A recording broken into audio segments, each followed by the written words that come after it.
자, 여러분, 오늘 분석해볼 이야기는요, 아마 한 번쯤은 들어보셨어야 아주 고전적인 이야기입니다. 하지만 오늘은 이걸 단순한 종교나 역사 이야기로 보지 않을 거예요. 그보다는 소통이 단절되었을 때 우리가 얼마나 끔찍한 대가를 치러야 하는지 그 숨막히는 심리적 비극에 초점을 맞춰서 낱낱이 파헤쳐보겠습니다. 생각해보세요. 자기를 왕좌에서 몰아내고 죽이려던 반역자 아들이 죽었습니다. 그런데 승리한 아버지는 기뻐하기는커녕 차라리 내가 죽었어야 했다 라며 피를 토하듯 오열하죠. 왜 그랬을까요? 이 묵직하고도 역설적인 질문이 바로 오늘 우리가 들여다볼 다윗 왕과 그의 아들 압살롬 사이에 존재했던 그 지극히 인간적이고 결함 많은 관계의 심연으로 우리를 안내해 줄 겁니다. 자, 첫 번째로 살펴볼 부분은 완벽한 왕자와 숨겨진 결핍입니다. 이 겉보기엔 완벽했던 삶 속에 어떻게 비극의 씨앗이 자라고 있었는지 보시죠. 다들 압살롬을 성경 최고의 꽃미남으로 알고 계시죠? 머리부터 발끝까지 정말 흠잡을 데가 없어서 온 백성의 칭송을 받았습니다. 특히 그 길고 아름다운 머리카락은 압살롬의 상징이었죠. 하지만 속은 어땠을까요? 완전 곪어 터져 있었습니다. 어머니가 이방 국가인 아람의 공주였기 때문에 그는 왕국 내에서 철저한 이방인이자 소외된 존재였습니다. 형제들 사이에서 이른바 성골로 인정받지 못한 채 뒷말을 견뎌야 했죠. 겉으론 완벽해 보였지만 내면은 정체성의 혼란을 겪으며 아버지 다윗의 따뜻한 시선과 위로에 너무나도 굶주려 있었던 겁니다. 그럼 이 팽팽한 긴장감이 언제 터지게 될까요? 두 번째 주제, 촉매제, 다말의 비극으로 넘어갑니다. 정말 끔찍한 사건이 터집니다. 압살롬의 친여동생인 다말이 이복형인 암논에게 몹쓸 짓을 당하고 문 밖으로 버려진 거예요. 압살롬 입장에선 이거 그냥 동생이 겪은 끔찍한 불행 정도로 끝날 일이 아니었습니다.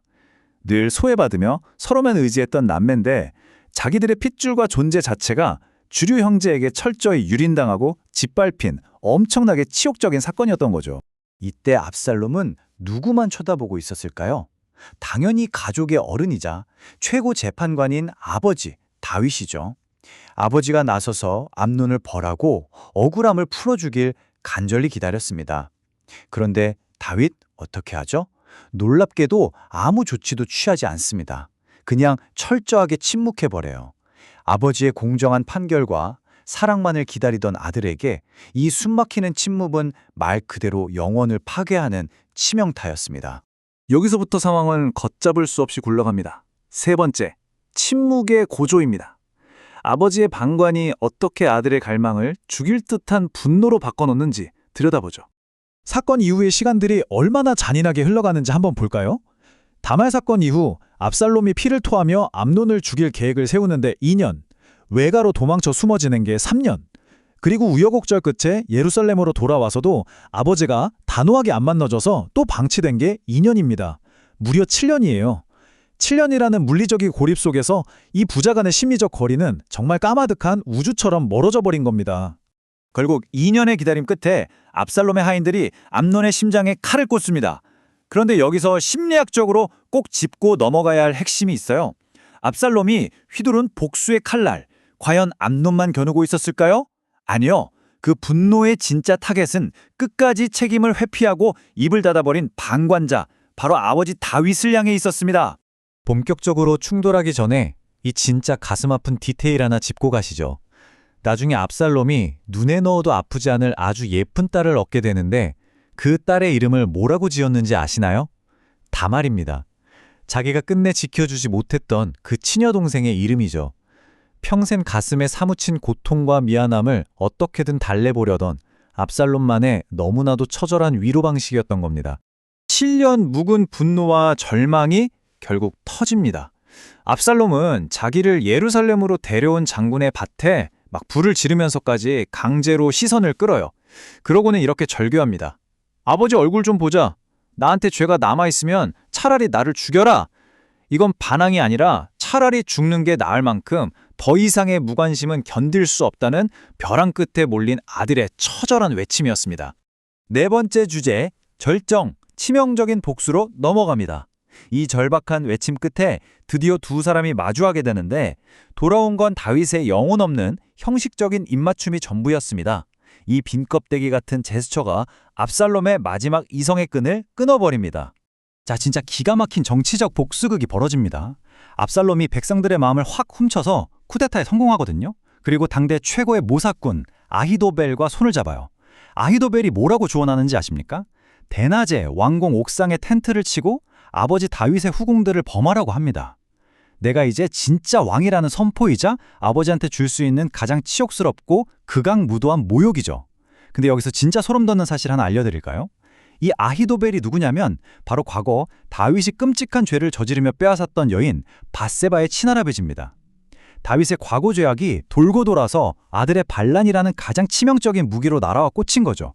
5번째, 반역 속에서 피어난 부성애입니다. 근데 상황이 진짜 막바지로 치달을 때 왕의 태도에서 엄청난 반전이 일어납니다. 상상해보세요. 자기를 능욕하고 죽이려고 달려드는 아들의 군대를 진압하러 가는 상황이에요. 그런데 다윗이 자기 장수들 앞에서 뭐라고 간청하는지 아세요? 나를 봐서라도 제발 그 어린 압살롬 좀 너그럽게 대해달라 이러면서 공개적으로 매달립니다. 7년 동안 그렇게 얼음장같이 냉랭하게만 했던 아버지가 정작 아들 목숨에 왔다 갔다 하는 절체절명의 순간이 오니까 그제야 지각해버린 부성애를 절박하게 쏟아낸 거예요. 6번째, 비극적 결말입니다. 하지만 피가 튀는 전장의 현실은 감정이나 사랑만으로 멈출 수 있는 게 아니었죠. 압살롬은 너무나도 아이러니하게 생을 마감합니다. 평생 자기가 제일 자부심을 가졌고 온 백성이 환호했던 게 뭐였죠? 그 화려하고 긴 머리카락이요.